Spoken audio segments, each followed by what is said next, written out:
Сайн байцгаана уу? Намайг дээдсэхмаа гэдэг та бүхэндээ өөрийнхөө бурханд эргэлзээгүй гэсэн талаарх гэрчлэлийг хуваалцах гэж байна. Би 1959 оны 2 сарын 2-нд Монгол улсын Ховд аймагт айлын том охин болж төрсөн. Ээж минь намайг 6 настай байхад эм зөрчийн буруу өгсөн эмийг ууж хордож нас барсан. Тэр цагаас хойш аав маань хүүхдүүдээ өсгсөн.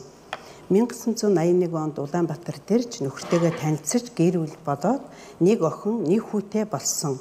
1987 онд дахин хүүхдээ болсноо мэдээд биеийн байдал муу амьдралын боломж тааруу байсан учраас нөхөртөөгөө ярилцаад авахудах шийдвэрийг гаргасан. Тухайн үед үр хөндөх хүүд бус байсан учраас өөрийн төрсөн нутаг Ховдод очиж найз эмчтэйгээ уулзсан боловч би тэнцэнтэй байгаа. Шоронд орохоос айж байна гэд үр хүндэлтийг зөвшөөрсөнгүй. Өөр арга хайсны эцэс таньдаг ихж байгаа гэрт үр хүндэлт хийхээр болсон. Товлсон өдрөө эгчиндээ яваад ортол гинт миний толгой эргэж шалтгаангүй ухаан алдаж унсан. Үр хүндэлт хийх гэж байсан эгч айж хийх гэж байсан ажлаа зогсоогоод би хийхээ боллоо. Би чамд гар хүрмээргүй байна. Наад хүүхдээ зүгээр гарга. Манай гэрээс гараа гэж хэлээд намайг явуулсан. Эцэст нь нөхөртөөгөө ярилцаад хүүхдээ гаргахаар болж 1988 оны 1 сарын 28-нд баг хүү золбоо маань мэндэлсэн. Нөхөр маань хуваарай бизнес эрхлэж тухайн үед мөнгө сайн олдог байлаа. Гэвч өвчний улмаас 42 настайдаа хорвоог орхисон. 3 хүүхдээ тэжээхийн тулд аргагүй эрхэнд хүүхдүүдээ дүү дээрээ орхиод Солонгос улсыг ганцаараа зорих шийдвэрийг гаргасан. Анх Солонгост ирээд таньдаг хүн байхгүй, хэл ус мэдэхгүй, ажил олдохгүй, хоол унд таарахгүй, ходоод өвдөд их шаналдаг байлаа. Хүүхдүүдээ маш их санаж уйлдаг. Тухайн үед картны дугаар авч Монгол руу хаяа нэг ярьж дуу хоолойг нь сонсохоос өөр юу ч хийж чаддаггүй байлаа. Солонгост ирээд хамгийн анх Инчонд байрлах Япон хоолны газар гал тогооны ажилд орсон. Маш их устай гал тогоонд 12 цаг ажиллаад хөл дороос даарж толгой эргээд 3 хоног дээрээ ажиллаж байгаад ухаан алдаж унсан. Эхний ажлаасаа гараад 2 дахь олсон ажил маань Сеулийн Намдай мөн захын оёлын үйлдвэр байсан. Оёлын үйлдвэрт оёлчны туслагаар ажиллах гэсэн боловч хэл мэдэхгүй, ажлаа мэдэхгүй байсан учраас намайг үйлдвэрийнхаа цэвэрлэгчээр авсан. Хугацаа өнгөрч ажлаа бага багаар сураад оёлчны туслахын ажлыг хийж чаддаг болсон. Хүүхдүүдээ санаад их үйлдэг байлаа. Хувцас эндүдэж байхад нулимс эндүүн дээр туслаж уур болдог байсан одоо ч санаанаас гардаггүй. Солонгост ирээд 1 жил өнгөрсний дараа одоогийн нөхөртөөгөө танилцсан. Нөхөр маань итгэгч хүн байсан. Солонгосын Ёйдуу дахь байрлах маш том цуглаанд намайг дагуулж явдаг байв. Би буддын шашинд итгэдэг хүн байсан учраас анх их эвгүй санагддаг, гайхдаг байлаа. Яг үнэндээ бүтэн сая өдөр ганц амрах өдрөө нөхрөө дагаад сүм явна гэдэг миний хувьд их төвхтэй санагддаг байсан. 2002 оны 11 сард 2 хүүгээ Солонгост авчирсан. Том хүү маань 1 жил ажиллаад Монгол буцсан. Бага хүү маань Солонгост үлдэж сургуульд орсон. 2002 онд Солонгост Сеул Монгол цуглаан гэх нэртэй Монгол сүм нэгдсэн. Солонгос хэл сайн ойлгож чадахгүй байсан учраас Монгол цуглаанд явж эхэлсэн. Цуглааны пастор ажил олж өгдөг, өвдсөн үед эмнэлэгт үнэгүй үзүүлж өгдөг, үнэгүй хоол өгдөг байсан учраас цуглаандаа бүтэн сайн болгонд очдог байсан. Түүнээс биш Бурхны талаар Есүс чинь юм огт мэдэхгүй явдаг байсан. Ямар ч байсан Есүст итгэх юм бол Тэнгэрийн улсад очино гэсэн ойлголттой. Юугаач мдээгүй байхад баптизм авч байснаа санаж байна. Тэрийг нь авчих юм бол Деважинд очино гэж тайлбарлаж байсан. Түүнээс хойш 10 гаруй жил цуглаандаа явж цуглаандаа миний хийдэг ажил гэвэл өргөлийн мөнгийг тоолж бүртгэдэг. Хин хэдэн боон өгсөн байна. Тэмдэглэж аваад пастортоо өгдөг. Хамгийн их өргөл өгсөн хүний нэрийг дараагийн 7 хоногийн хөтөлбөр дээр бичдэг. Цуглаанд явхаа болсон гол шалтгаан нь баг хүү маань 11-ийн цуглаанд өгч эхэлснээс болсон. Нэг өдөр цуглааныхаа өргөлийг тоолж байтал баг хүү маань цуглаандаа 300 мянган вон хийчихсэн байлаа. Миний уур хүрсэн хүүгийнхээ өгсөн мөнгнөөс 100 мянган воныг нь өөртөө аваад 200 мянган воныг нь буцаагаад хийсэн. Гэтэл хамт өргөлийн тооцоо хийдэг байсан дүү маань энэ бүгдийг пасторт хэлж би өргөлийн тооцоо хийдэг ажлаасаа халагдсан. Энэ хэрэг болсноос сарын дараа цуглаанд харах үеэр уурандаа тайз дээр гарч микрофон барьж байгаад хүүгээ бусдын өмнө муулж эхэлсэн. Ээждээ мөнгө өгдөггүй мөртлөө цуглаанд мөнгө өглөө гэж. Тэр үеэс хүү маань ч цуглаандаа явахаа болж би ч явахаа болсон. Тэр цагаас хойш жирийн нэг амьдралаар амьдарч яваад 2024 оны 9 сарын 25-нд нөхөр маань гинт зүрхний шигдээс өвчнөр өөд болсон. 100 насна гэж ярьдаг байсан нөхөр маань дэлгүүрээс юм аваад хайрж явах замдаа зүрхэн зогсож хорвоо хөргсөн.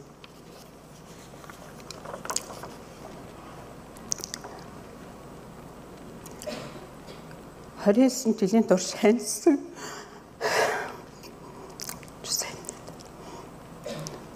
Нөхөр маань гинт өөд болоод миний хувьд үнэхээр их хэцүү цагийг өнгөрүүлсэн. Нөхрийнхээ ажил явдлыг хийж дуусаад бага хүүгийнхаа явж байгаа. Цуглаанд 2024 оны 11 сараас хамт явж эхэлсэн. Дуучин Багчийн юуны тайлбарлаж байгааг сонсоод үнэхээр гайхсан. Солонгос хэлэндээ сайн биш, надад хүртэл ойлгохоор маш ойлгомжтой тайлбарлаж байсан. Зарим нэг мэдэхгүй, ойлгодоогүй зүйлээ хүүгээсээ асуудаг. Хүү маань хагас сайны орой ирж хамтдаа Библийг уншаад бүтэн сая өдөр цуглаандаа хамт явдаг болсон. Библи гэж ямар ном болох? Бурхан гэж хин юм? Есүс биднийг яаж аварсан юм? Өмнө нь 10 гаруй жил цуглаандаа явахдаа огт мэддэггүй байсан зүйлсээ баг багаар мэдэж эхэлсэн. Хүний итгэл байхад Бурханаас бэлэг болгож өгдөг итгэл байдаг гэдгийг анх сонсоод итгэж чадахгүй байлаа. Хүү маань баян хэлдэг. Ээж та хэрвээ тэр Бурханы итгэлийн авах юм бол Есүст ямар ч эргэлзээгүй итгэдэг болно. Есүс таны төрсөн цагаас хүн үхлээ хийх тэр бүх гэм нүглийн шийдвэрийг авчихсан юм. 2000 жилийн өмнө загалмаад цовлогдоод таны өмнөөс өгсөн учраас та одоо өргүй болсон гэж хэлэх болгонд огт итгэж өгдөггүй байлаа. Ээж нь ойлгож байна. Есүс миний төлөө тэр их зовлон амсаж би өргүй болчихсон гэдгийг мэдээд байгаа хэрнээ огт итгэж чадахгүй байна. Бүх зүрх сэтгэлээсээ ямар ч эргэлзээгүй итгэж чадахгүй байна. Ээж нь их гэм нүгэлтэй. Намайг Бурхан тэр деваачндаа авах юм болов гэд огт итгэж чадахгүй байсан. Хөө маань ээж зүгээрээ ингэж шударга хариулж байгаа чинь Бурханы өмнө зөв. Үнэхээр итгэж чадахгүй байгаа бол үнэнгээ хэлэх нь чухал. Харин чин сэтгэлээсээ гимшээд явж байхад Бурхан товлсон цагтаа танд итгэлийн бэлгээ өгч та ямар ч эргэлзээгүй итгэдэг болно гэсэн. Тэрийг Библиэд аврал Бурханы бэлэг ба дахин төрөх гэж бичсэн байдаг гэдгийг ойлгосон. Ямар та чинь итгэлийн бэлгийг нь авчих юм бол үхээд деваажинд очих юм байна гэд хүүтэйгээ 3 дахь өдөр бүтэн сая өдөр цуглаандаа уйггүй явж эхэлсэн. Цуглаанд надаас өмнө ирээд авралын бэлгийг авсан Немкадүгийнхаа ярьж байгааг сонсоод анх итгэж өвдөггүй байлаа. Үнэхээр ямар ч эргэлзээгүй итгэдэг болдог гэж үү? Чиний төлөө Есүс загалмаадаар цовдлогдоод чи ямар ч гэм нүгэлгүй болсон гэж үү? Чи яг одоо үхлээ гэхэд Бурханы хажууд сэрнэ гэдэгтээ ямар ч эргэлзээгүй 100% итгэж байна гэж үү? Энэ бүх асуултанд ямар ч эргэлзээгүй тийм гэж хариулж байгаа Немкадүгээ хараад дахиад угаалгачихсан юм болов гэж дотроо эргэлздэг байсан. Арам 6-гийн 6 Ингэхдээ хоошид биднийг нүгэлд боолчлуулгүй бидний нүглийн биеийг хүчингүй болгохын тулд хуучин хүн маань түүнтэй хамт цовдлогдсныг бид мэддэг. Арам 5:8 Гэтэл биднийг нүгэлтнүүд байхын Христ бидний төлөө өгснээр Бурхан биднийг хайрлах хайраа харуулсан. Библиэд миний төлөө Есүс загалмаад цовдлогдсон, миний төлөө цусаа урсгасан, миний төлөө өгсөн, намайг хайрлсан гэд бичсэн байхад би огт итгэж чадахгүй байсан. Хөө маань зүгээрээ ээж би ч гэсэн итгэж чадахгүй байгаа.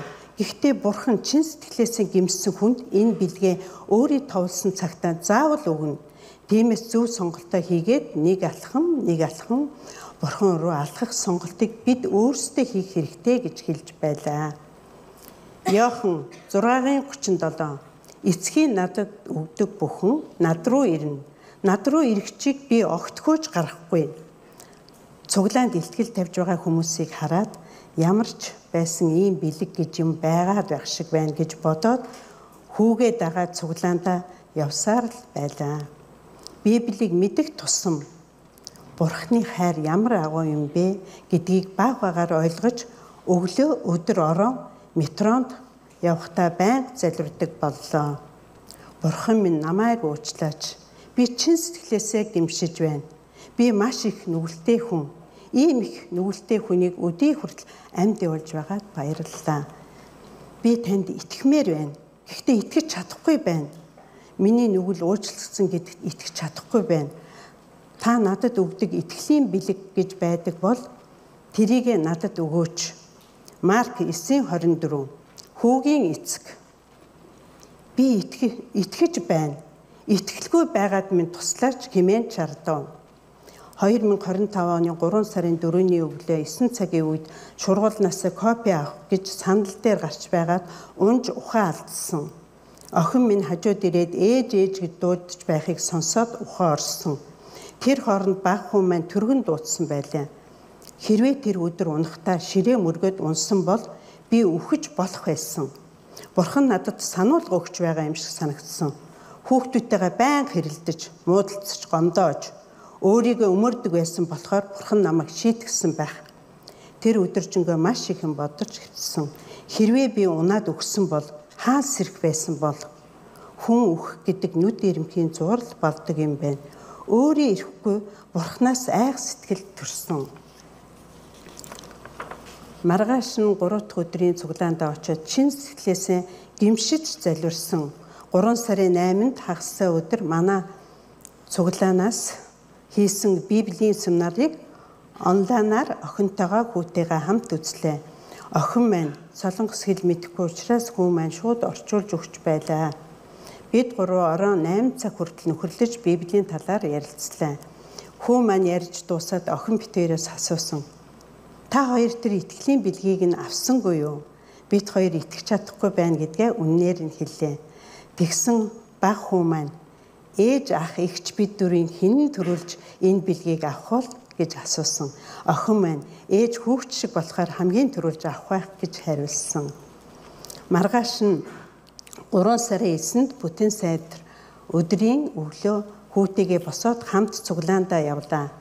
Машин дотор багчийн юуны тайлбарлсан цөхрөл гих гарчигтай сургаалыг сонсонгоор цуглаа руугаа явж байлаа. Дотроо маш их гэмшиж байлаа.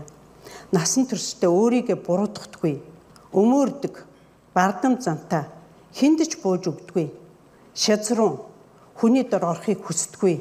Би төвтэй байсан хүн Бурхны өмнө хинж биш юм байна гэдгээ ойлгож гэмссэн. Цуглаан дээрээ ирээд юу ч бодлгүй Библийн санаандгүй дэлгэсэн Марк номын 5 дугаар бүлэг гарч ирээд Библийг уншиж эхэллээ. Марк 5-ын 25-аас 34. 12 жилийн турш цус алддаг өвчтэй байсан нэгэн эмэгтэй байв. Тэр эмэгтэй олон эмчийн гарт шанал өөрт байсан бүхнээ зарцуулсан боловч юу ч тус болсонгүй. Харин ч улам мууджээ. Тэрээр Иесусийн тухай сонсоод хурсан олны дундуур түүний ард нь очиод хувцсанд нь хүрв. Учир нь тэр би ядаж түүний хувцсанд нь хүрчвэл эдгэрнэ гэж өөртөө хэлжээ. Тэр даруй цус гоочхон зогссонд өвчнөөсөө салснаа бидээ мэдрэв. Есүс өөрөөс нь хүч гарсныг тэр даруй мэдээд хурсан олны зүг эргэн харж хэн хувцсанд минь хүрв гэж асуулаа. Шав наран түүнд өө олон таныг шахаж байгааг та харж байна шүү дээ. Тэгтэл та хэн надад хүрв гэх юм гэлээ. Есүс үүнийг үлдэгчийг харах гэж эргэн тойрноо ажиглав. Юу болсныг мэдсэн тэр эмэгтэй айж чичирсээр ирж Есүсийн өмнө унав. Тэгээд бүх хүннээ хэлжээ. Есүс түүнд охин минь итгэлчин чамайг аврав. амар тайван явж зовлонгоос ангижртун гэв. Эхлээд уншаад гайхах мэдрэмж төрсөн. Нэг л сонирн болоод явчихсан. Хөөе би тэр итгэлийн бэлэг гэдэг юмыг нь авч байгаа юм болов. Дахиж уншиж эхэлсэн. Би ядаж түүний хувцсанд нь хүрчгөл эдгэрнэ гэж өөртөө хэлжээ.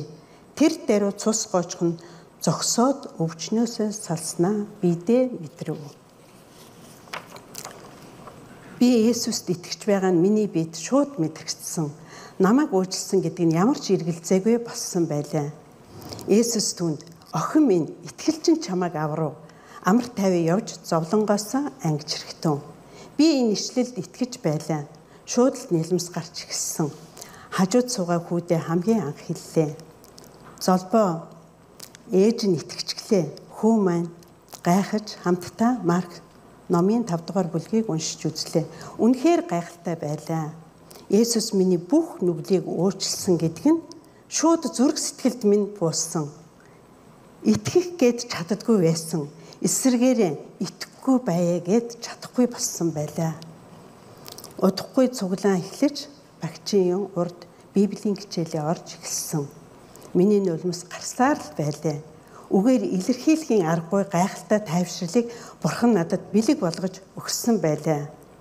Дэлгэцэн дээр гарч байгаа Есүс нөхөр нь Бурханы бэлгийг авсан хүмүүс эхнэр нь болж байгаа хүмүүсийн дотор би орсон байлаа.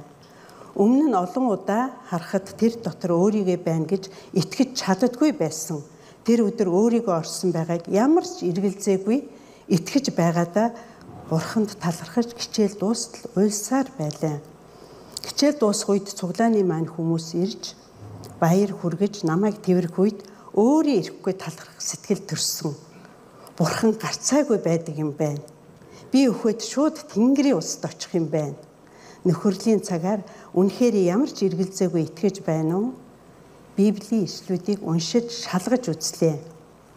Эфес 2:4-6 бидний хайрлсан агуу хайраараа өршөөлөөр баян Бурхан маань алдаа зөрчил дотроо өгсөн биднийг Христтэй хамт амьд болгосон юм. Та нар нэгүрслэр аврагдсан билээ. Есүс дотор биднийг түүгээр амьлуулж түүнтэй хамт Тэнгэрлэг оршиггүйд суулгасан. 2 дугаар Коринт 12:27 Идэвгээ та нар Христийн бие бөгөөд тус тусдаа эрхтнүүд нь юм. Ором 8:16 Биднийг Бурханы хүүхдүүд гэдгийг сүнс өөрөө бидний сүнстэй хамт гэрчилдэг. Ором 6:23 Учир нь нүглийн хөлс нь үхэл. Харин Бурханы бэлэг бол бидний эзэн Христ Есүс доторх мөнх амь. 1-р Иохан 4:18 Хайр дор айдас үгүй. Харин төгс харин айдсыг хөөн зайлуулна. Учир нь айдаст ял байдаг. Айдаг нэг нь хайр дор төгс болгогдоогүй байна. Тийм ээ би айдасгүй болсон байлаа. Бурхан надад төгс хайрыг өгсөн.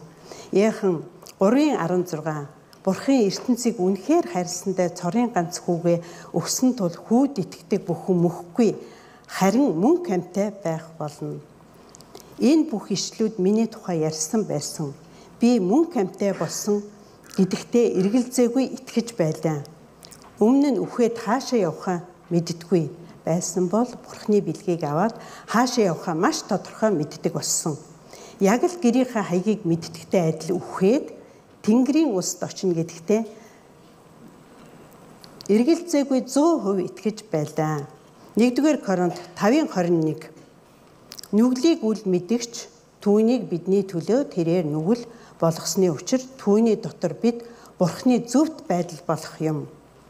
Матай 26:67 Тэд нүүр өрөөнд нулимж түүнийг цохиж зарим нь алгадаад.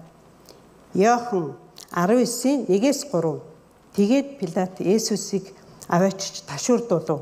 Цэргүүд сундуугаар титэм шүлжээд тэргүүн дээр нь тавьж нэл ягаан нөмрөгөө. Тэд түүн дээр ирж идээчүүдийн хаант мэдчлэгээд хацрыг нь алгадаж байв. Матай 27:30-31 түүн рүү нулимж хулсыг аваад тэргүүнийг нь цохиж гарав. Тэд Есүсийг дагуулсны дараа Түүнээс нөмөргийг тайлж хувцсыг нь өмсгөө. Тэгээд түүнийг цовдлохоор авч явлаа. Матай 27:35. Тэд түүнийг цовдсны дараа шавь хайцхан хувцсыг нь хуваан авч. Иохан 19:30. Есүс цуг амсаж гүйцэлээ гэд тэргүүний гудаалган сүнсээ өргөжээ. Энэ бол үнэн байсан. Энэ явдал 2000 жилийн өмнө болсныг хараагүй боловч харсан юм шиг итгэж байлаа. Би нүглээс жүлэлэгдсэн. Би үхлээс мөнхийн тамаас жүлэлэгдсэн байлаа. Цуглаанаа тараад гэртээ харих замд хүү маань надаас дахин асуусан. Ээж үнэхээр итгэж байна уу? Бурханаас бэлэг болгож өгдөг итгэл гэж үнэхээр байдаг юм байна уу?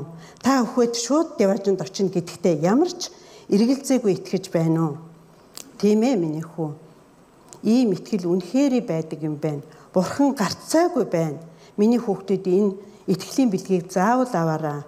Хүүтэйгээ гэртээ ирээд охиндоо Бурханы бэлгийг авсан талаар ярилцаж бид гурав бөөн баяр болж орооны 10 цаг хүртэл сууцгаалаа.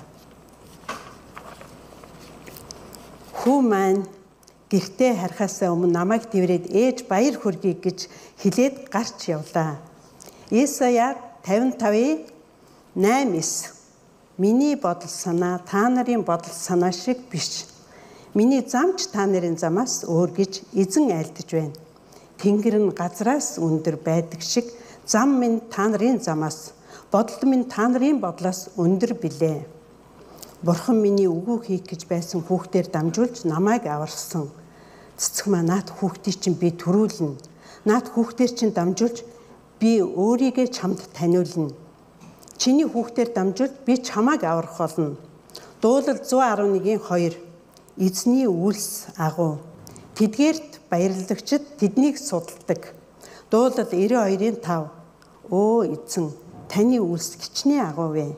Таны бодлууд гүн гүнзгий юм. Бурхан үнэхээр өөрийгөө байгаа гэдгийг надад мэдүүлсэн.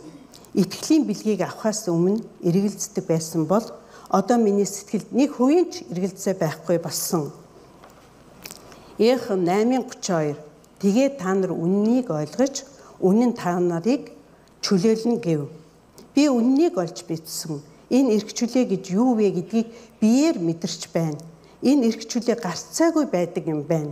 Энэ бэлхийд төрсөн цагаас айдас түгшүүр, хагцал зовлон, шаналл, гуниг гутралыг мэдэрч ирсэн бол Бурхан надад үлдсэн амьдралаа аз жаргалаар дүүрэн эрх чөлөөтэй амьдрах эрхийг өгөө зогсохгүй мөнхийн деважинд очих амлалтыг ч хамт өгсөн билээ.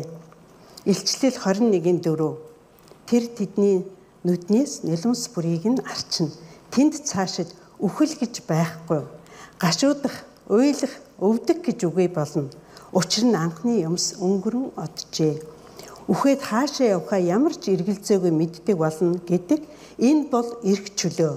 Үхлийн айдсыг мэдрэхээ болно гэдэг энэ бол Бурхан өөрийн биеийг зольж бидэнд өгсөн хамгийн том бэлэг юм шүү.